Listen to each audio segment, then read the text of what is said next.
Welcome to Traveling with Glenn, a series of bicycle touring adventures designed to educate, to entertain, and to inspire the viewer.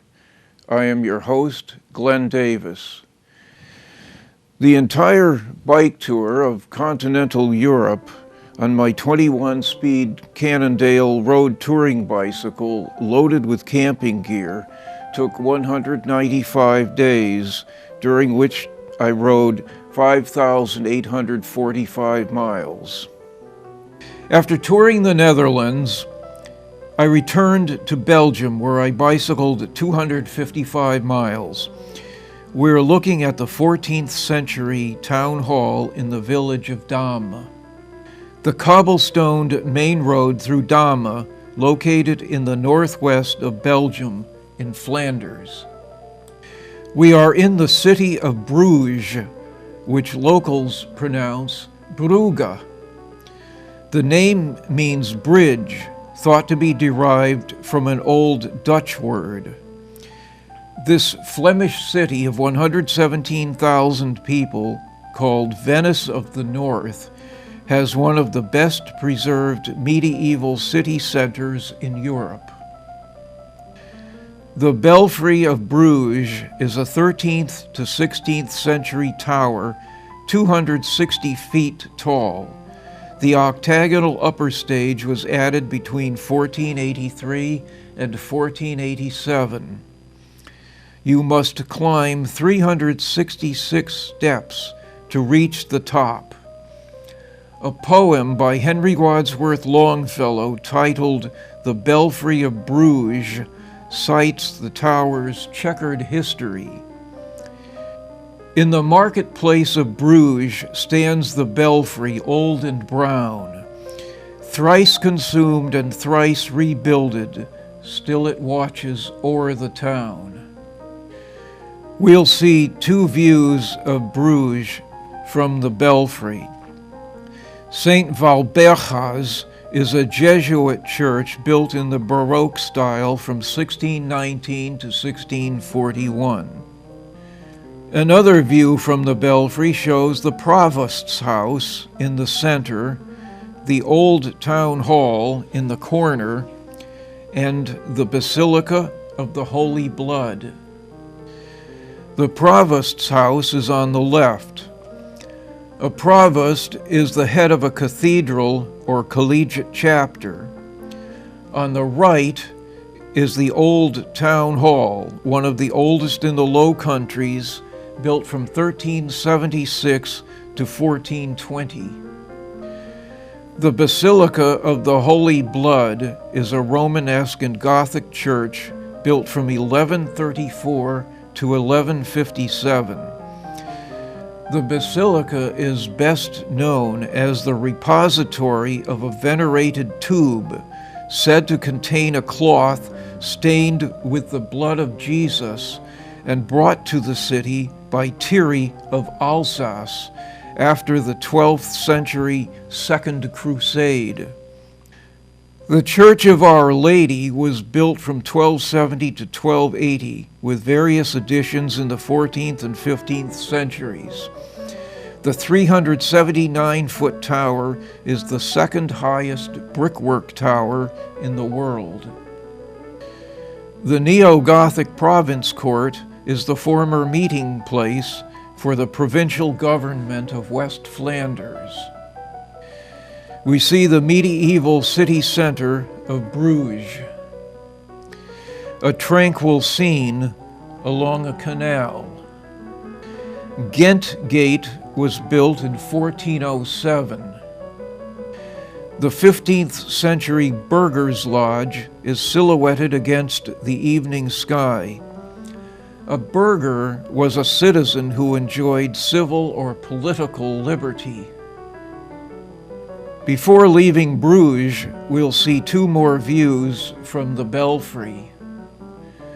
A portion of the Basilica of the Holy Blood may be seen in the lower left. After securing my bike and most of my packs in Bruges, I trained to Ghent, Brussels, and Antwerp before returning to Bruges. My tour of Flanders continued with the city of Ghent, whose population of 236,000 as of my tour was the second largest in Belgium.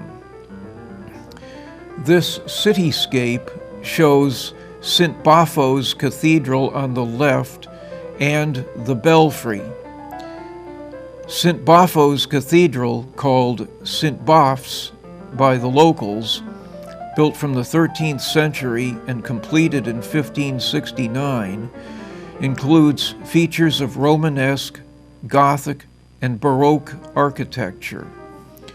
The tower is 292 feet tall.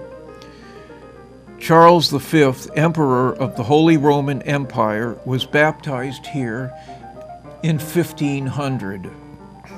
The 300-foot-high belfry is the tallest in Belgium.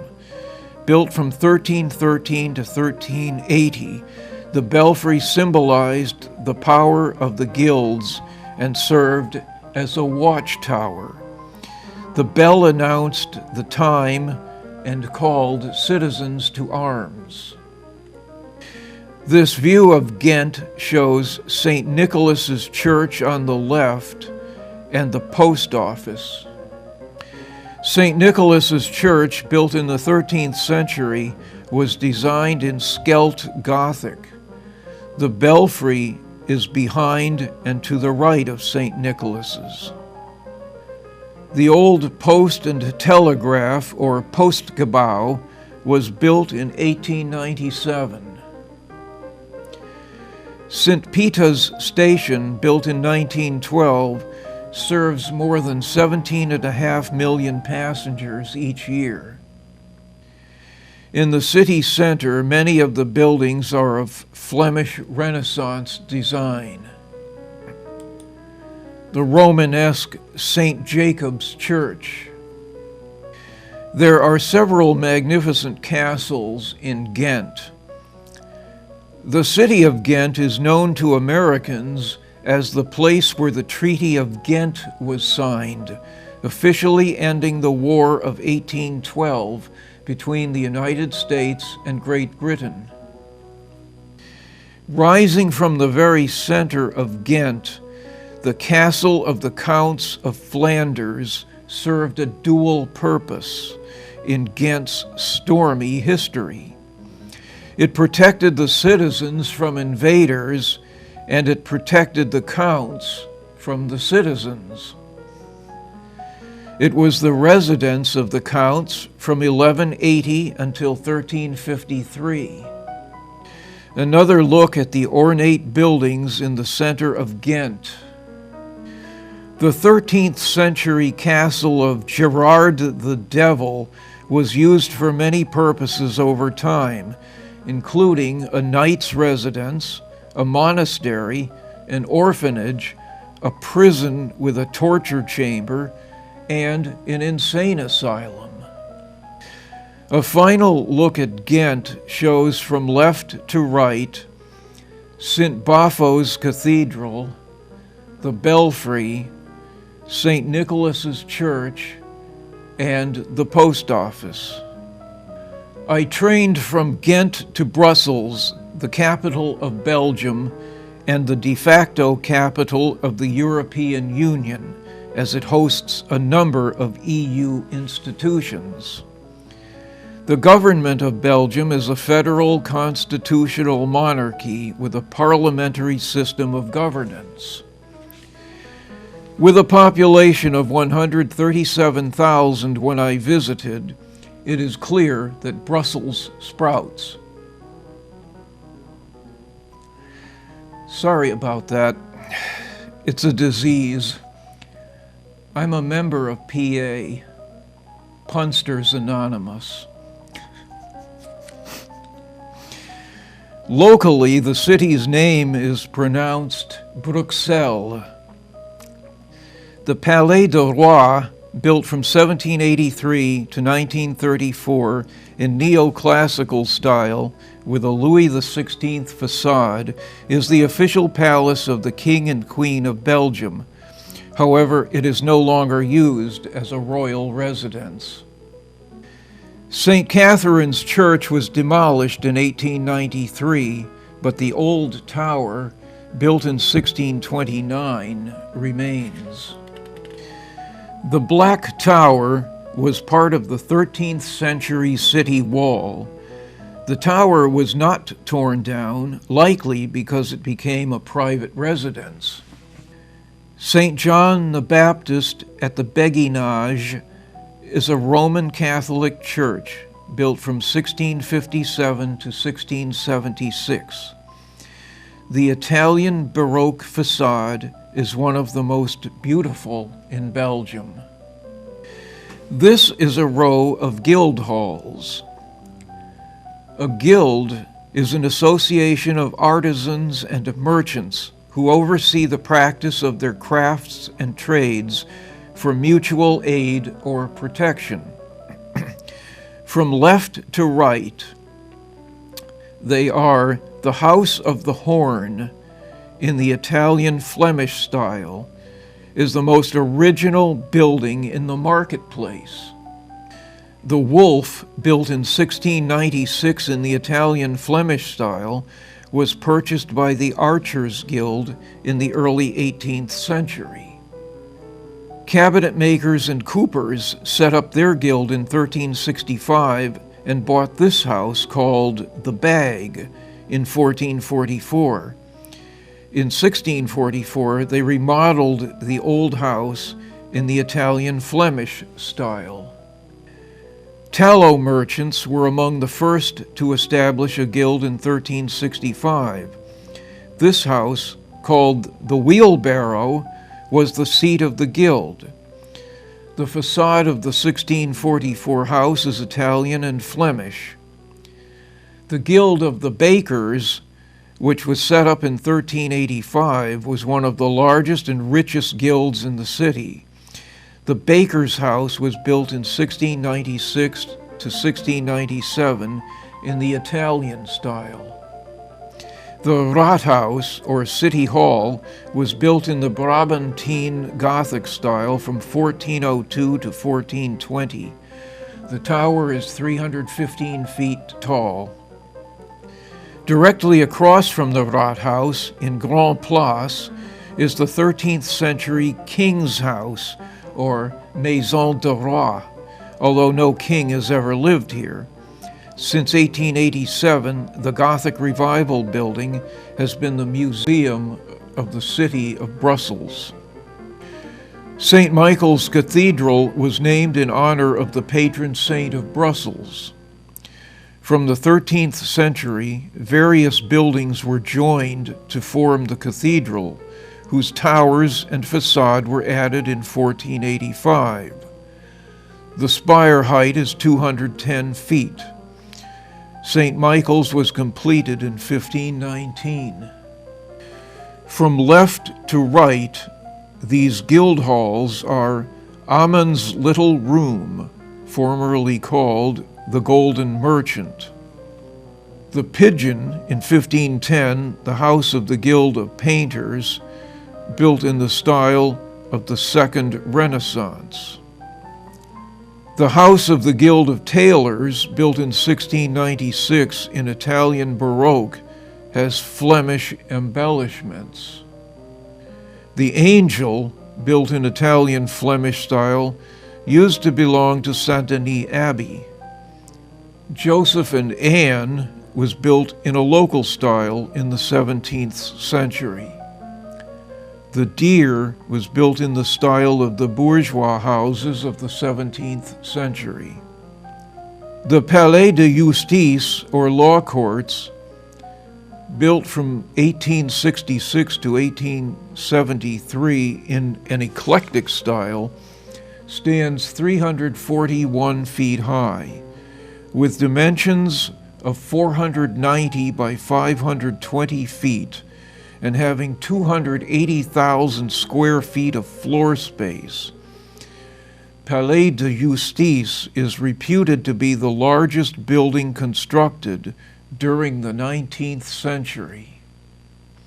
I took a train from Brussels to Antwerp, the largest city in Belgium, with a population at that time of 490,000.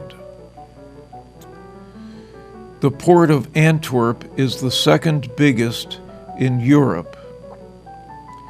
Antwerp is pronounced Anvers in French and Antwerpen in Flemish. The Renaissance Rathaus was built from 1561 to 1565.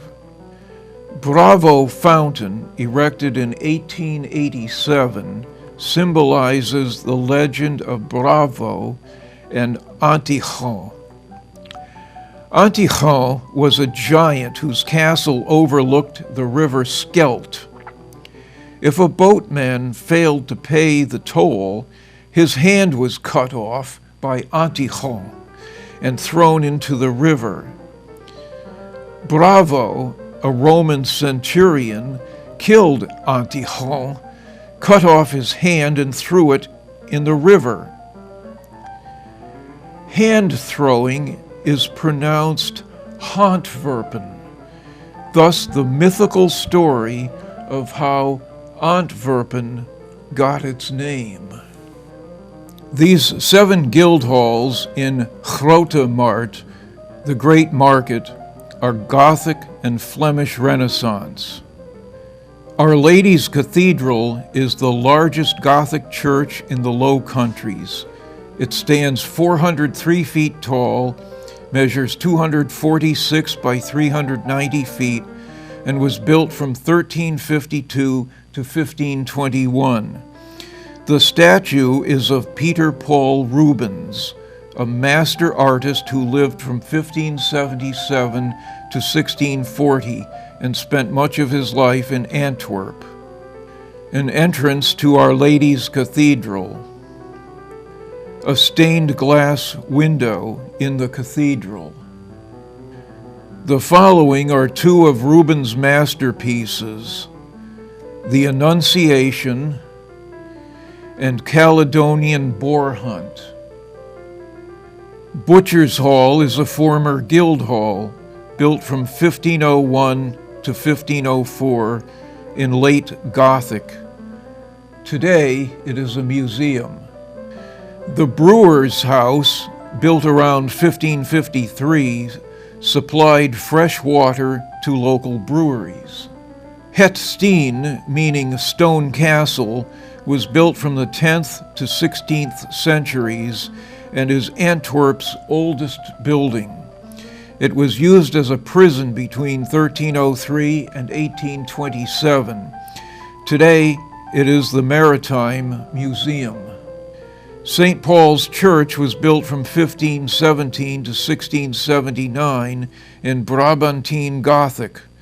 The Baroque tower was added in the late 17th century. The red brick Italian-style villa, built in 1610, belonged to Peter Paul Rubens, the most influential artist of Flemish Baroque tradition. Another painting by Rubens is Landscape with a Rainbow. This Rubens masterpiece is titled Pythagoras Advocating Vegetarianism. I rode the train from Antwerp to Bruges, where I had a joyous reunion with my bicycle. Travel by train between big cities is practical, but I can't see myself doing so for 6.5 months. From Bruges, I bicycled into northern France, where I spent 5 weeks completing my own Tour de France. I returned to Belgium in the French-speaking Walloon region.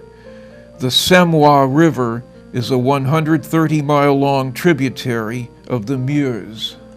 This is the town hall, or Hôtel de Ville, in Herbomont.